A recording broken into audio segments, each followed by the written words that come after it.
ఆ call taxi driver స్వయంగా స్టేషన్కి వచ్చాడు గనుక విజయ్ ఆ హత్య చేసి ఉండడు అని తేలిపోయింది.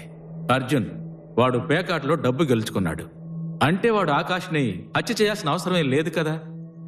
మళ్ళీ కేసు మొదటికొచ్చింది. జరిగిందంతా కోర్టులో చెప్పేసే జీకే, వాళ్ళే చూసుకుంటారు, వేరే దారి లేదు.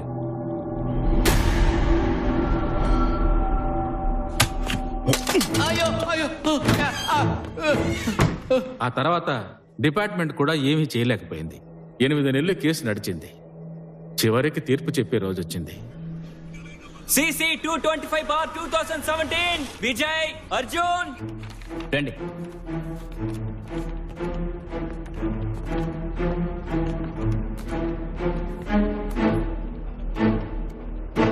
తీర్పు వచ్చేంత వరకు మేం పడ్డ టెన్షన్ అంతా ఇంత కాదు.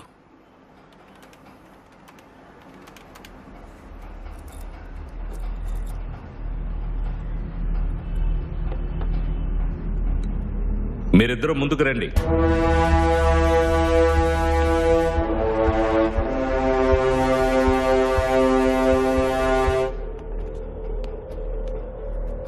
ముందుకు రండి.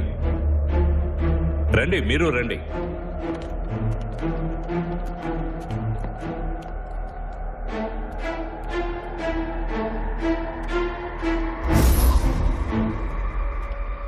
మీ ఇద్దరిలో ఒకడు హంతకుడు, అందులో నాకెలాంటి డౌట్ లేదు.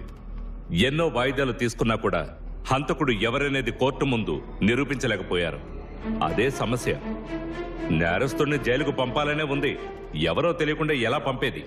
నాకందిన సాక్ష్యాధారాలను బట్టే నేను తీర్పు చెప్పగలను. ఏంటి పీపీ గారు, ఇద్దరిని జైలుకు పంపించడానికి చట్టం అనుమతించదు. ఎందుకంటే ఇద్దరిలో ఒకరు నిరపరాధి, నిర్దోషిని శిక్షించకూడదు. 100 మంది నేరస్తులు తప్పించుకున్నా ఒక అమాయకుడు శిక్షించబడకూడదు. మన లీగల్ సిస్టమ్ అలా ఉంది.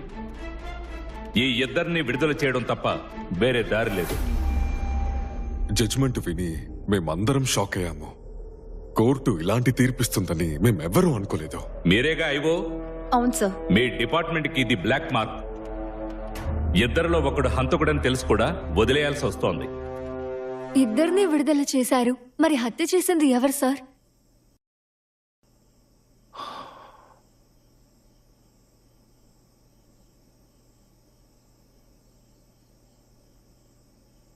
తెలీదు.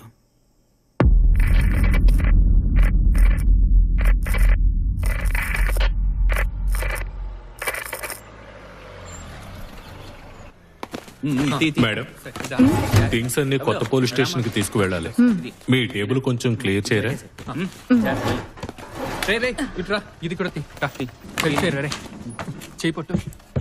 ఈ ఫోటోస్ అన్ని అప్పుడే విజయ్ ఇంట్లో పెట్టేయమన్నాను కదా, సారీ మేడం, ఇంకా ఇక్కడే ఉన్నాయండి.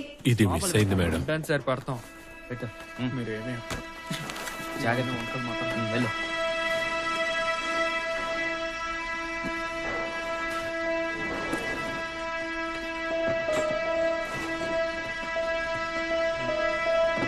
అది నాకు ఇవ్వండి మేడం, చందుకి ఇచ్చి పంపుతాను.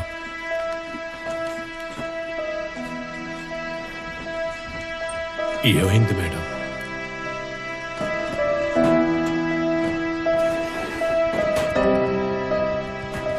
ఎనిమిది నెలలు కేసు నడిచింది, ఒక్కసారి కూడా విజయ్ కోసం రాలేదు. నేను అప్పుడే అడిగాను, వీడి మీద చార్జ్ షీట్ వేసి జైల్లో వేసినప్పుడే బ్రేకప్ అయిందన్నాడు. ఏమైంది మేడం? ఫస్ట్ డే క్వశ్చనింగ్ కి తీసుకొచ్చినప్పుడు విజయ్కి సెల్ఫీ చూపించాం, గుర్తుందా?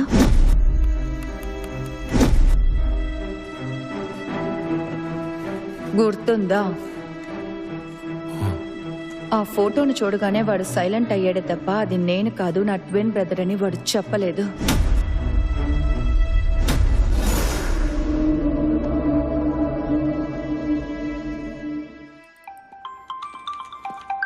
నేను ఎస్ఐ మాలతి, ఆకాష్ కేసు గురించి ఎంక్వైరీ చేశాను. చెప్పండి మేడం. స్కూల్లో చదువుకునేటప్పుడు ఆకాష్ ఒక అమ్మాయిని లవ్ చేశాడని చెప్పారు కదా, 1 సైడ్ లవ్. అవును. ఆ అమ్మాయి పేరేంటి? దీపిక.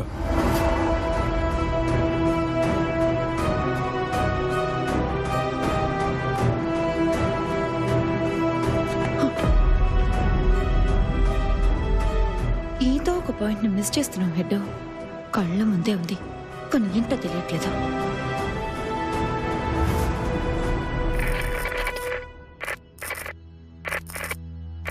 దీపిక ఢిల్లీకి రాలేదు విజయ్. వస్తానని చెప్పింది కానీ రాలేదు. తనకి చాలాసార్లు కాల్ చేశాను, ఫోన్ స్విచ్డ్ ఆఫ్ లోనే ఉంది. థ్యాంక్స్ దివ్య.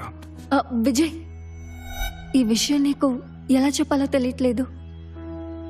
దీపిక ఒక అబ్బాయితో విజయవాడ స్టేషన్లో దిగి వెళ్ళిపోవడం నా ఫ్రెండ్ చూసింది.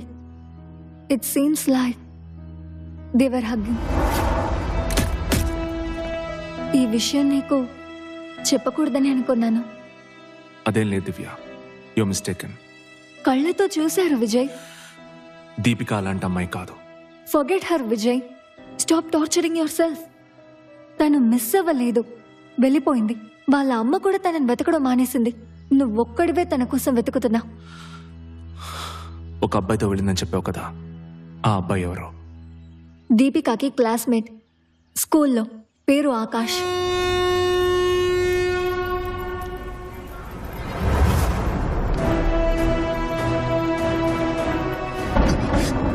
దీపిక డ్రింక్ని స్పైక్ చేశాను.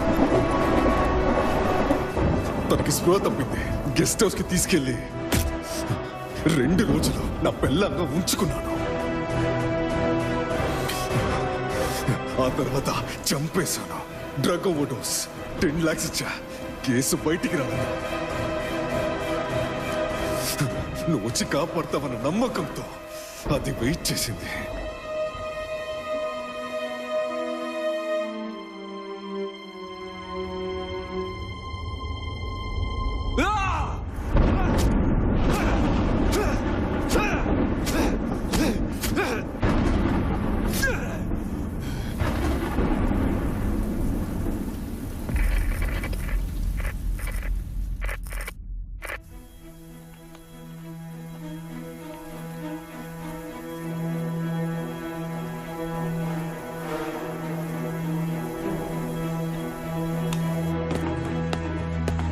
మేడం, మెంటల్ హాస్పిటల్ వాళ్ళని డీటెయిల్స్ పంపమని అడిగాం కదా, కొరియర్ ఇప్పుడే వచ్చింది.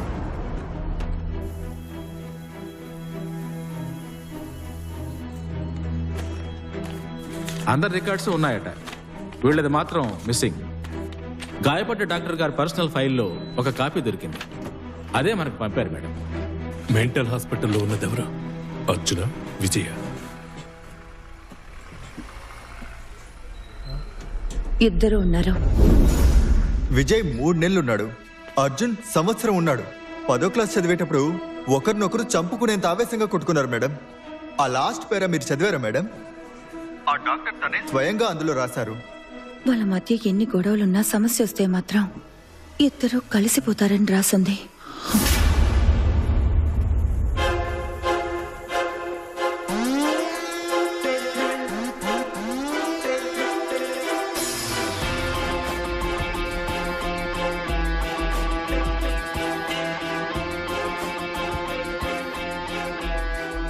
ఫస్ట్ నువ్వు నన్ను ఇరికించడానికి వచ్చావు అనుకున్నాను, కానీ కాపాడడానికి వచ్చావని పోను అర్థమైంది.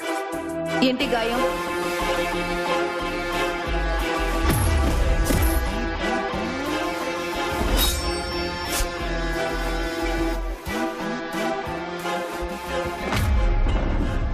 బేకల దాకా తాగి పోలీస్ జీప్నే బైక్తో గుద్దాడు సార్.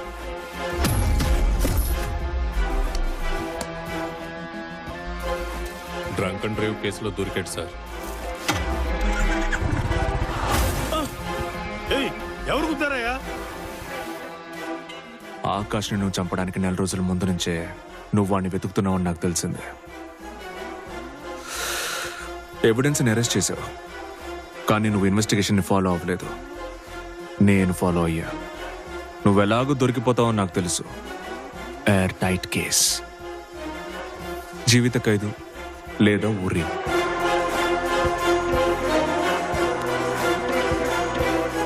చివరి వరకు తనని పొడిచింది విజయో అర్జునో తెలియదని ఆ డాక్టర్ గారు రాశారు మేడం. ఆ మెంటల్ హాస్పిటల్ డాక్టర్కి పొడిచింది నువ్వో నేనో తెలియదు, అందుకే మన ఇద్దరికి పనిష్మెంట్ ఇచ్చాడు. కానీ కోర్టులో అలా ఇవ్వలేరని నాకు తెలుసు. నేను దొరికిపోతేనే నువ్వు ఎస్కేప్ అవ్వగలవని నాకు అర్థమైంది. సరే, ఈ గేమ్ ఆడి చూద్దామని ఇందులోకి దిగాను. ఆ మెంటల్ హాస్పిటల్ రిపోర్ట్ అది ఎవరికి దొరకదు. దొరికినా ఏ యూస్ ఉండదు. It's gonna prove nothing.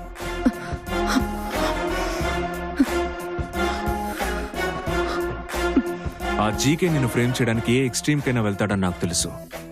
నిన్ను చంపి పాతేస్తా. ఒక ఇన్స్పెక్టర్ తలుచుకుంటే ఏమైనా చేయగలడు.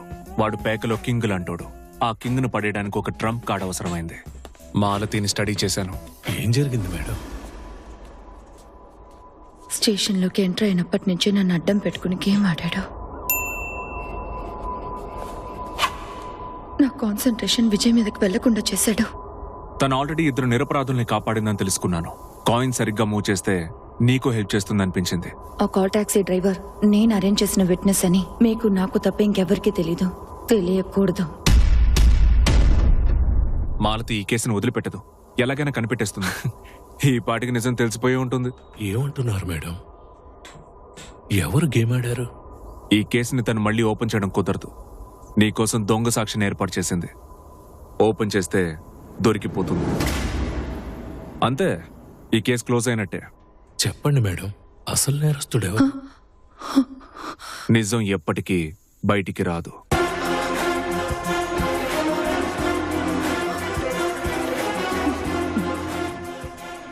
నాకు తెలీదు. నా లైఫ్లో నేను చేసిన పెద్ద గ్యాంబ్లింగ్ ఇదే. నమ్మకంతో చేశాను, గెలిచాను. గ్యాంబ్లింగ్ మీద ఉన్న ఇంట్రెస్టే పోయింది. నాకెందుకు హెల్ప్ చేసావు? నీకు అమ్మంటే ఇష్టం లేదు, కానీ అమ్మ చివరి వరకు నిన్ను మర్చిపోలేదు. నాకు ఒక షర్ట్ కొంటే నీకు కొనేది. నిద్రలో నిన్ను తలుచుకుంటూ ఏడ్చేది. అమ్ముండుంటే నీకు హెల్ప్ చేయమని చెప్పేది. అమ్మ కోసమే చేశానురా, నీకోసం కాదు. పెళ్లి చేసుకోబోతున్నాను. అమ్మాయి పేరు ఆనంది. పాత జీవితాన్ని వదిలేశాను. నీ సంగతి?